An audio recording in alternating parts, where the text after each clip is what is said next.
BFM Business présente Les pionniers chez Fred Mazzella, avec Frédéric Mazzella et Stéphanie Colo.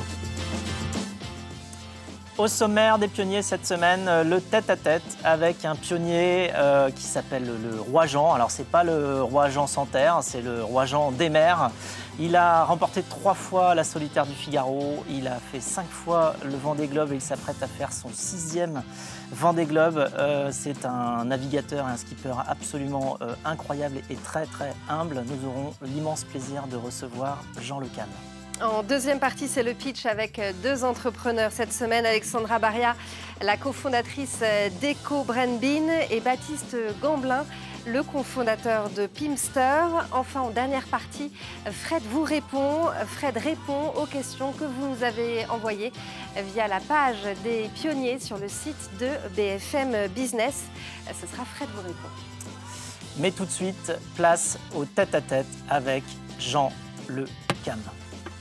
Les pionniers chez Fred Mazzella, le tête-à-tête. Bonjour et bienvenue Jean Le Cam. Bonjour Frédéric.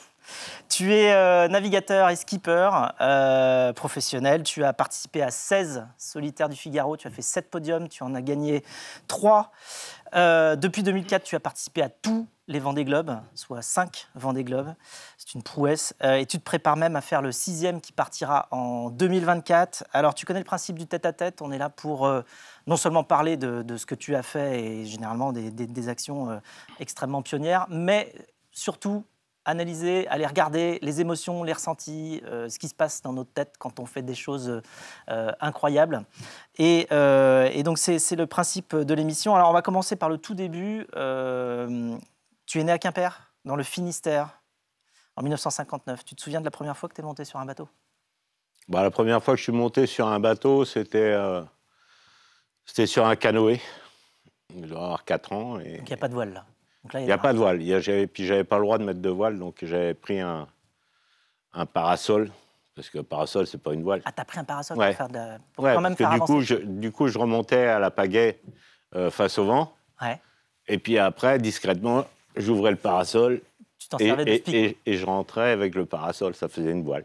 D'accord. Et alors, l'école, tu dis que c'est pas trop ton truc. Quand certains décrochaient le bac, toi, tu courais déjà la solitaire du Figaro. T'as jamais eu besoin de diplôme ? Non, mais je suis allé quand même. J'ai quand même passé 3 bacs, 2 bacs C, 1 bac D, et en fait.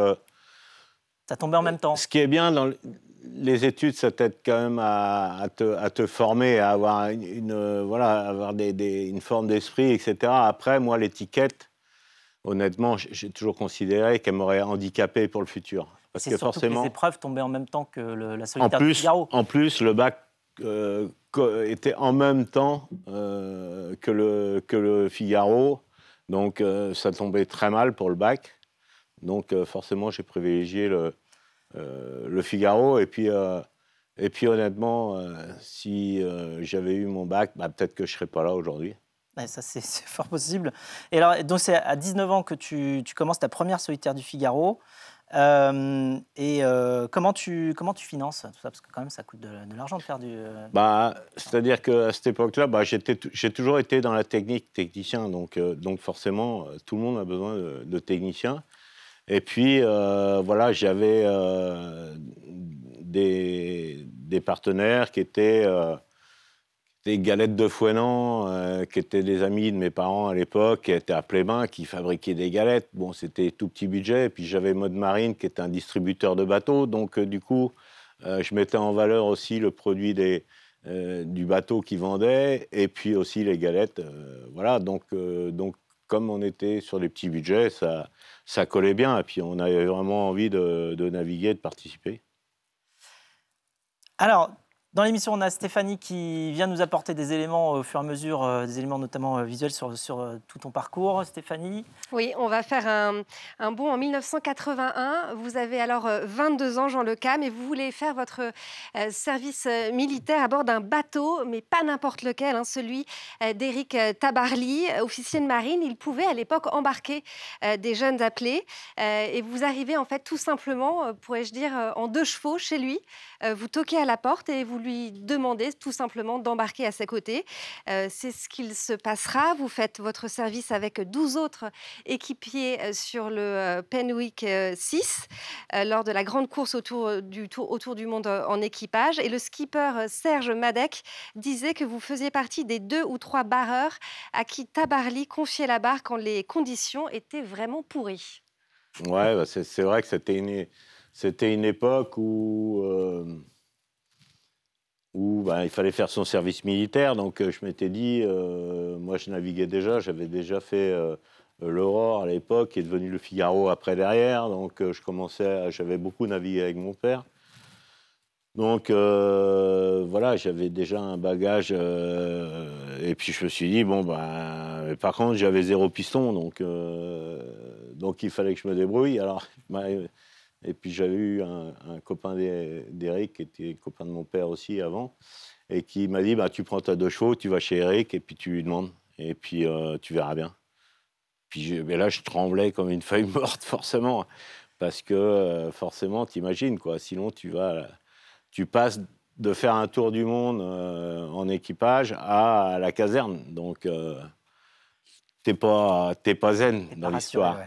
Et puis, ça l'a fait. Ça l'a fait. Eric a peut-être un peu forcé son quota de personnes qu'il avait le droit d'accepter, parce qu'il fallait après passer au bataillon de Joinville, et puis on a fait nos classes à Ourtin. Et puis, le service militaire, du coup, il a duré 14 mois, et c'était vraiment une super expérience, parce qu'à cet âge-là, faire le tour du monde, donc par les 3 caps, avec l'Afrique du Sud, la Nouvelle-Zélande, et puis une arrivée en Angleterre, c'était quand même extraordinaire. C'était une chance énorme. Et alors, à 24 ans, avec tes amis Hubert Desjoyaux et Gaëtan Gouérou, tu montes ton propre chantier naval, CDK, le chantier de Kerleven, à Port-la-Forêt, et donc qui est le port de tous les marins en Bretagne Sud. Vous rêviez de quoi à l'époque ? Bah, on était tous dans la construction de bateaux, passionnés aussi de technologie, de composite, de matériaux nouveaux. Donc, on avait fait toutes nos armes avec Gilles Ollier, chez Multiplast. Et donc, puis à un moment, bah, on s'est un peu senti des ailes, on va dire. On était quand même une petite troupe. Et puis, avec Gaëtan et Hubert, on a décidé de créer un chantier. Et CDK, qui veut dire d'ailleurs chantier de Kerleven, qui était le chantier du père de Hubert. Et donc voilà, avec une mobilette comme caution à la banque, et on a quand même fabriqué... Une mobilette comme caution à la banque. Bah oui, parce qu'on n'avait rien. Donc il fallait y aller. On a quand même construit le bateau pour Olivier de Kersauzon, le Poulain, qui était un trimaran de 23 mètres. On a construit beaucoup de gros bateaux. Donc c'était une période, voilà. Et comme on le dit toujours, bah, c'est vrai qu'il faut oser pour arriver. Et quand, a posteriori, tu te dis... Ouh. Tu as fait. Et d'ailleurs, en 84, ensuite, tu traverses l'Atlantique en 8 jours, 16 heures et 36 minutes avec Patrick Morvan, Serge Madec et Marc Guillemot. Vous battez le record. C'était comment l'ambiance à bord ? Oui. Ah bah c'était un record déjà. Donc on arrive à New York, donc à toute la période où on attend en fait le créneau météo. Donc à l'époque, on allait tous les jours à Rockefeller Center, qui était l'endroit où on prenait la météo. Et puis à un moment, je me rappelle, on descend la grande avenue, il y a les conditions météo étaient favorables. Et ce qui était rigolo, c'est que tous les feux s'alignaient au vert dans la grande avenue de New York. Et là, on s'est dit, bon, là, ça va partir. Et puis on est parti le lendemain. Et puis on a battu le record qui était détenu à l'époque par Elf Aquitaine avec Marc Pajot. Donc c'était voilà, et puis c'était un bateau de nouvelle génération, très léger, qui était vraiment chouette. Et puis on a été une bonne équipe. Et puis à l'arrivée, on a atterri en fait aux îles des Glénans, parce qu'on n'arrivait pas à la bonne heure. Parce qu'à l'époque, l'arrivée au port était à Concarneau, le port de Patrick Morvan. Et là, toutes les écoles avaient eu le droit à une journée pour venir nous accueillir. C'était quand même On voit plus ça maintenant, hein. Mais là. c'était vraiment incroyable comme accueil, c'était vraiment un bon souvenir, une belle expérience et voilà. Alors, tu as fait 16 fois la solitaire du Figaro, tu es monté 7 fois sur le podium et 3 fois en tant que numéro 1. Tu es unanimement respecté pour toutes tes prouesses sportives. Est-ce que c'est pour ça qu'on t'appelle le roi Jean? C'est quoi l'histoire derrière le roi Jean? C'est vrai que l'histoire du roi Jean, on me la demande toujours. Je ne sais pas si c'est venu du Figaro, si c'est venu des Formules 40. C'est pas parce que tu es le roi des mers, quand il y a eu Jean Santerre, toi tu es le roi Jean des mers, non, c'est pas ça? Ouais, je sais pas, c'est des gens, puis c'est arrivé comme ça, et puis après, bah, c'est un titre qu'on te donne, et là tu peux rien faire parce que les gens ils sont. Donc bah, depuis, bah, voilà, je suis le roi Jean, et puis voilà, et puis. Alors, tu as participé à tous les Vendée Globe depuis 2004, soit 5 en tout. Alors, il y a eu des hauts, notamment quand tu arrives deuxième à ton premier Vendée Globe dans le bateau Bonduel, mais il y a aussi eu des vagues et des tempêtes. Stéphanie? Oui, vous êtes 3e au classement général quand vous faites naufrage dans la nuit du lundi 5 janvier au mardi 6 janvier 2009 au large du Cap Horn. Vous passez 14 heures à l'intérieur de votre bateau retourné sans pouvoir donner de nouvelles. Votre bateau est partiellement immergé. La température ne dépasse pas les 5 degrés. Vous attendez les secours dans l'étrave du bateau avec un petit volume d'air. Vincent Rioux arrive sur place et c'est à la 4e tentative au milieu des vagues qu'il arrive à vous hisser sur son bateau. Et l'opération sauvetage aura duré un quart d'heure. À quoi tu penses quand tu es chaviré comme ça? Bah là, tu te dis que... D'abord, tu ne sais pas ce qui se passe. C'est-à-dire que, en fait, tu es à l'intérieur du bateau et puis tout d'un coup, mais c'est très doux. Donc, tu as le bulle, tu ne sais pas ce qui se passe, et tu as le bateau qui se couche sur l'eau comme ça. Et bon, bah là, tu te dis, bon, bah ok, j'ai plus de quilles, etc. Donc, et puis là, bon, bah, t'as l'eau qui commence à s'engouffrer dans le bateau, tu essaies de fermer les portes, mais évidemment, il y a tous les bouts qui rentrent avec l'eau, donc tu n'arrives pas à fermer la porte. Donc, et après, tu enfiles ta combinaison de survie. Bon, bah, tu sais que le premier réflexe, c'est de ne pas mourir d'hypothermie, donc tu essaies d'enfiler ta combinaison de survie pour essayer de rester en vie. Et puis tu peux toujours l'atteindre, la combinaison de survie? Elle est où dans le bateau? Bah, là, j'en avais 2. Bah, là, elle flottait dans l'eau, en fait.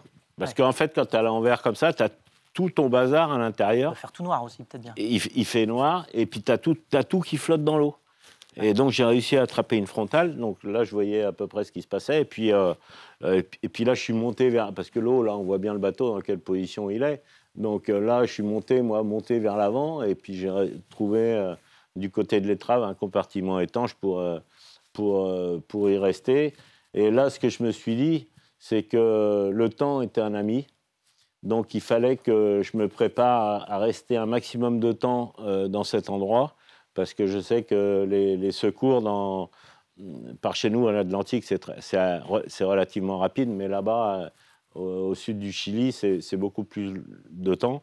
Et au final, je me suis dit aussi que tout allait se passer mieux que ce qu'on ne pense, parce que l'être humain, il pense toujours au pire en général, et je pense que ça se passe toujours mieux que ce qu'on pense.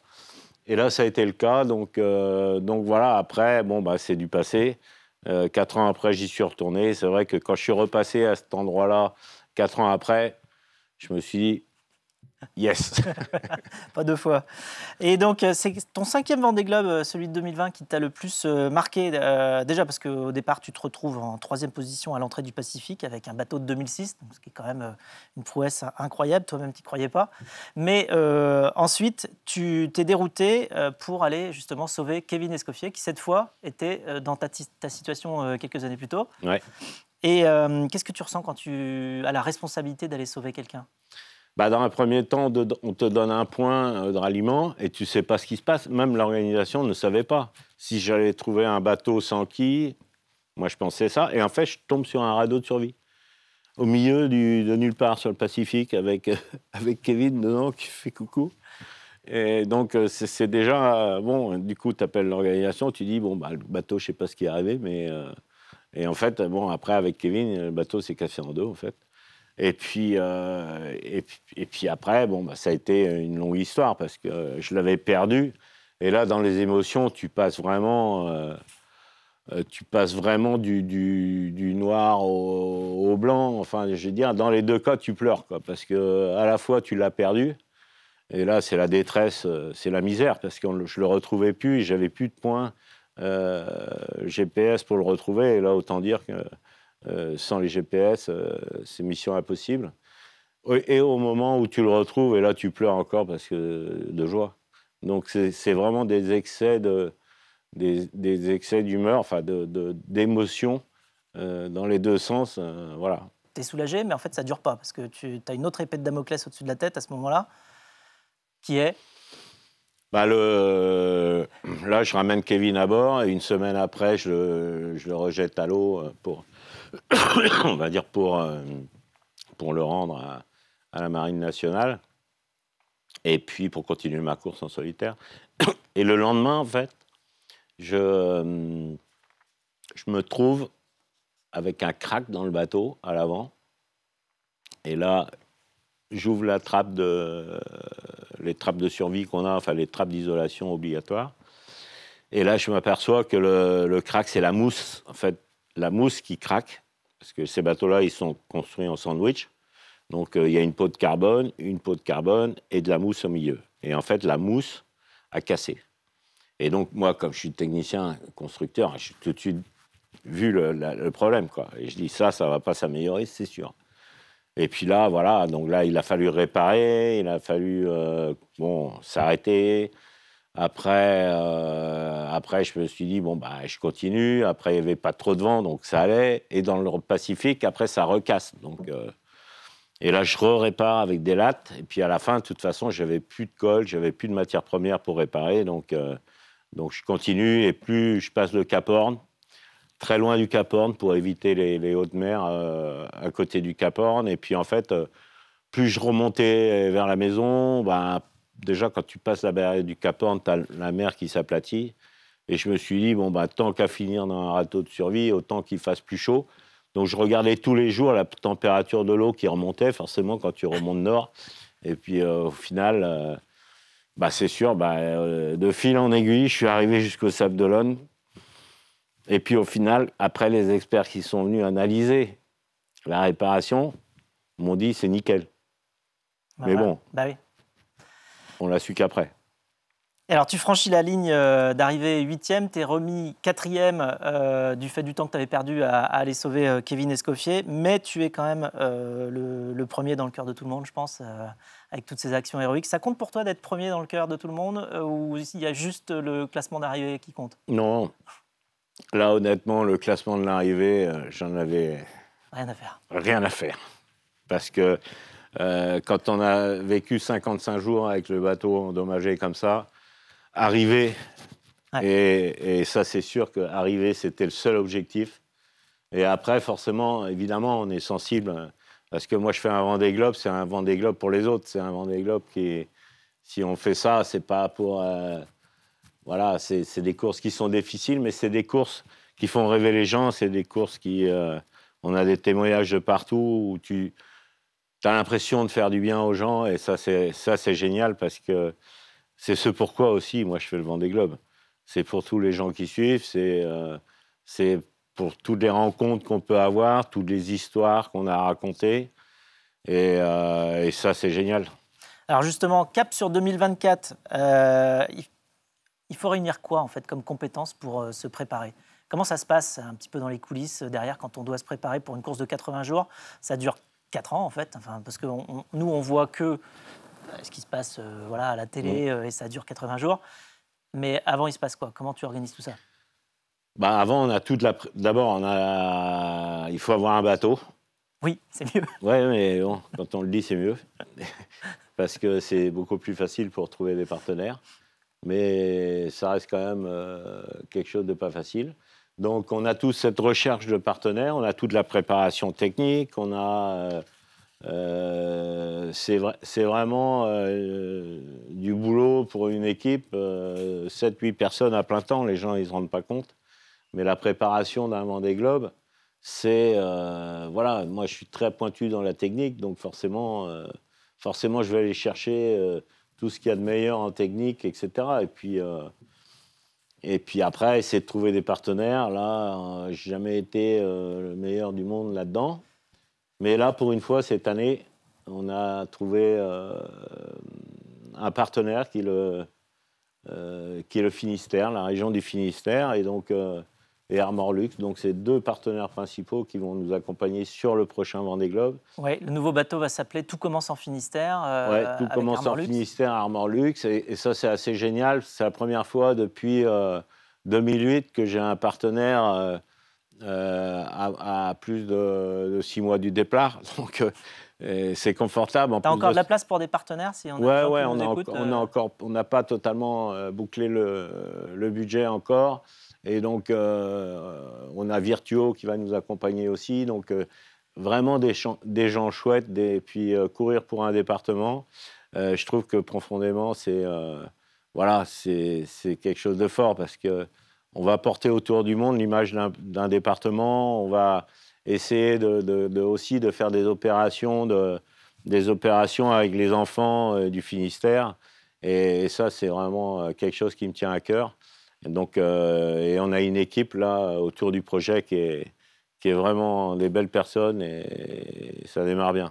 Alors, donc, il y a plein d'aspects positifs et de choses spéciales. Effectivement, il y a l'action avec les enfants du Finistère. Il y a aussi le fait que tu as choisi de construire 2 bateaux, pas seulement 1, mais 2, avec Éric Bellion, pour justement, non seulement construire des bateaux très performants, mais aussi économiser et venir avec une offre nouvelle, basée sous le signe de la sobriété.